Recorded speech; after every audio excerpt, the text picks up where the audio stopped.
किसी गांव में मुस्कान नाम की एक लड़की रहती थी। वो एक गांव के स्कूल में टीचर थी। वो अपने माता पिता की एक लौती बेटी थी। दोनों उसे बहुत प्यार करते थे। मुस्कान की अब शादी की उम्र हो गई थी। उसके लिए लड़कों के रिश्ते आने लगे थे, पर सांवली होने की वजह से कोई उसे पसंद नहीं कर रहा था। सिर्फ नाम में मुस्कान है, सूरत ऐसी कि सामने वाले की मुस्कान चली जाए। माँ, मैं इतनी सांवली लड़की से शादी नहीं करूँगा। मुस्कान के माता पिता उसके शादी के लिए बहुत परेशान थे। सिर्फ सांवली होने के कारण मुस्कान को कोई पसंद नहीं कर रहा है। कोई शादी के लिए तैयार भी होता है तो सिर्फ समझौते के बारे में सोचता है। कैसा समझौता पिताजी? दहेज में 2 लाख और एक गाड़ी मांग रहे हैं। तू ही बता हम कहाँ से दे बेटी। डूब मरे वो सब। इतने दहेज देकर मुझे शादी नहीं करनी। नहीं मुस्कान, हम दोनों अब बूढ़े हो चुके हैं। तेरे हाथ पीले करने के बाद ही हम चैन की सांस ले पाएंगे। मुस्कान के परिवार की परेशानियों की बात अब आस पड़ोस में फैल जाती है। पड़ोसी भी अब मुस्कान के सांवलेपन के बारे में बातें करने लगे थे। बेचारी की किस्मत भी खराब है। माँ बाप दोनों गोरे, पर बेटी निकली सांवली। मुस्कान की यह खबर जया नाम की एक औरत तक पहुंचती है। वो अपने बेटे बिरजू के लिए एक बीवी ढूंढ रही थी। बिरजू, मैं आज तेरे लिए मुस्कान के घर बात करने जा रही हूँ। मुस्कान? वो सांवली टीचर? मुझे उससे शादी नहीं करनी है। मुझे तो एक सुंदर गोरी बीवी चाहिए। तुझे कौन सा प्यार करना है? घर का सारा काम करेगी, सांवली है, कुछ बोल भी नहीं पाएगी। ऊपर से दूसरा कोई शादी करने वाला है भी नहीं। जया जाके मुस्कान के परिवार से बात करती है। हम दहेज भी ना के बराबर लेंगे, सिर्फ 50,000 काफी है। मुस्कान के माँ बाप बहुत खुश हो जाते हैं और शादी के लिए राजी हो जाते हैं। मुस्कान की शादी हो जाती है और वो अपने ससुराल आ जाती है। मुस्कान थोड़ी देर अपने कमरे में आराम करने जाती है। तभी वहाँ उसकी सास भी आ जाती है। तुझे यहाँ आराम करने नहीं लाए हैं बहू? घर में कितने सारे काम पड़े हैं, वो सब कौन करेगा? हाँ माँ जी, मैं तो अभी अभी आई हूँ, बहुत थक गई हूँ, कल सारा काम कर दूंगी। ओह बड़ी आई महारानी, मेरे घर में मुझे बताएगी क्या करना है। कमला मुस्कान से पूरा दिन घर का काम कराती है और खुद दिन भर आराम करती है। दूसरे दिन मुस्कान स्कूल जाने के लिए तैयार हो जाती है। माँ जी, मैं स्कूल जा रही हूँ। अब तो तेरी शादी हो गई है, ये सब नौकरी के चक्कर छोड़ बिरजू को उसके समोसे के थैले चलाने में जाके मदद कर। वो तो ठीक है, पर माँ जी मुझे ये नौकरी बहुत मुश्किल से मिली है। अच्छा, अब तू मुझसे जबान लड़ाएगी? रुक जा तू। कमला एक छड़ी लेके मुस्कान को बहुत मारती है। समझ गई ना, यहाँ किसी की नहीं चलेगी।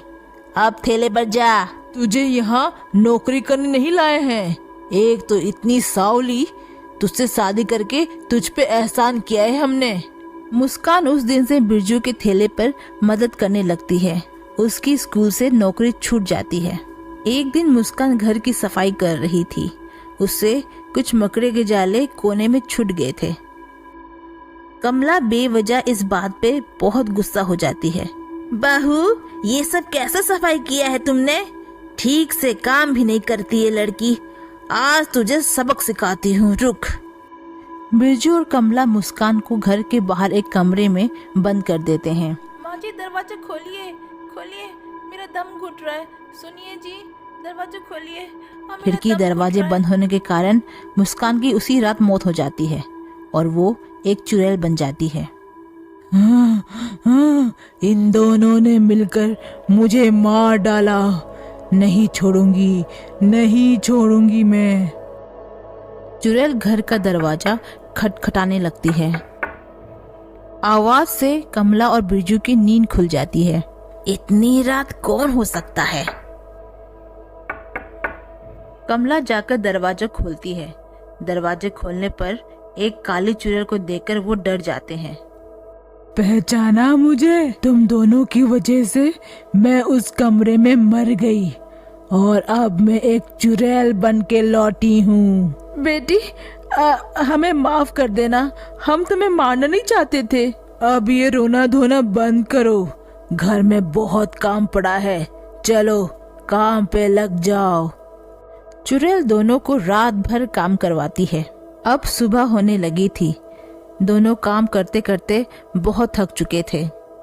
बेटी, हम में और ताकत नहीं बची है, थोड़ा आराम करने दो। हाँ मुस्कान, बहुत थक चुके हैं और बहुत जोरों की भूख भी लगी है। कुछ खाने को मिलेगा क्या? मुझे तुम दोनों ने बहुत सताया है, आराम चाहिए, भूख लगी है। चुड़ैल अपनी जादुई शक्ति से पास ही पड़े एक लाठी को हवा में उड़ाकर कमला और बिरजू को बहुत मारने लगती है। जाओ जाओ, तुम लोग आराम कर लो, कल फिर से और काम करना है। जब दोनों चैन की नींद सो रहे थे, मुस्कान उनके पास आती है और अपनी जादुई शक्ति से दोनों का मुंह काला कर देती है। मेरे सांवले होने से तुम दोनों बहुत चिढ़ते थे ना? हाँ, अब मजा आएगा। दूसरी सुबह दोनों उठकर देखते हैं कि उनका चेहरा काला हो गया है। माँ, ये क्या हो गया है?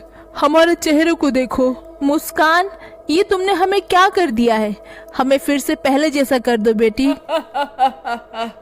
नहीं, मेरे काले रंग होने की वजह से तुम दोनों ने मुझे बहुत तंग किया, जीना हराम कर दिया था। अब तुम लोगों की बारी है। चुड़ैल दोनों को जबरदस्ती बाजार भेज देती है। माँ बेटे को इस हाल में देखकर गांव वाले उनका मजाक उड़ाने लगते हैं। अरे बिरजू भाई, दोनों कहाँ मुंह काला करके जा रहे हो? बेचारी मुस्कान तो चलो पूरी सावली है, तुम दोनों तो सिर्फ मुंह काला करके घूम रहे हो, जोकर लग रहे हो दोनों। गांव वालों के ताने सुनकर दोनों को अपनी गलतियों का एहसास हो जाता है। बेचारी मुस्कान को हमने उसके रंग की वजह से कितना सताया, अब समझ आ गया कि उस पर क्या गुजरती होगी। हाँ माँ, आज रात उससे प्यार से समझाएंगे और माफी भी मांगेंगे। रात होने के बाद कमला और बिरजू मुस्कान से माफी मांगते हैं, पर चुड़ैल के अंदर अभी भी गुस्सा था। तुम दोनों को क्या लगा सिर्फ माफी मांगने से मैं माफ कर दूंगी? तुम दोनों को मैं मार डालूंगी। दोनों डर के मारे घर से बाहर चले जाते हैं। चुड़ैल गुस्से में जादू से बिरजू के थैले को जला डालती है। भागो माँ, भागो, नहीं तो ये चुड़ैल हमें मार डालेगी। हाँ बिरजू, समधन जी के घर चलो, वही हमें बचा सकते हैं। दोनों वहां से सीधे मुस्कान के मायके भाग जाते हैं। वहां पहुंचकर वो मुस्कान के माता पिता को सब कुछ बता देते हैं। ये आपने क्या कर दिया? हमारी एक लौटी बेटी को आपने मार डाला। वो बस एक हादसा था समधन जी, हम उसे मारना नहीं चाहते थे। हमें हमारी गलती समझ आ गई, हमें उस चुड़ैल से बचा लीजिए। चुड़ैल दोनों का पीछा करते हुए वहां पहुंच जाती है। कहाँ भागोगे दोनों? आज तुम लोगों की आखिरी रात है। मुस्कान के माँ बाबूजी चुड़ैल को रोकने की कोशिश करते हैं। मुस्कान बेटी, हमें पता है कि तुम्हारे साथ बहुत बुरा हुआ है, पर इन्हें छोड़ दो, ये अपनी गलती मानते हैं, इनको मारकर तुम पाप मत करो बेटी। दोनों के समझाने पर मुस्कान का गुस्सा शांत हो जाता है और वो अपना चुड़ैल रूप छोड़ देती है। मैंने इन दोनों को माफ किया, किसी की रंग रूप को लेकर कभी सताना नहीं चाहिए। शायद तुम दोनों को अभी समझ आ चुका है।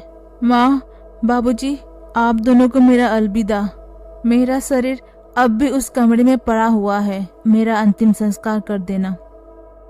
अगले दिन सब मिलकर उसका अंतिम संस्कार कर देते हैं और उसकी आत्मा को शांति मिल जाती है। अब वो आप लोगों को और परेशान नहीं करेगी, उसकी आत्मा हमेशा के लिए जा चुकी है। बिरजू और कमला उस दिन से काले गोरे का भेदभाव छोड़ देते हैं। बिरजू मुस्कान की याद में एक सांवली बच्ची को गोद ले लेता है और उसे बड़े प्यार से बड़ा करता है। दोस्तों, अगर आपको ये कहानी पसंद आई तो इस चैनल को लाइक, शेयर और सब्सक्राइब जरूर करें।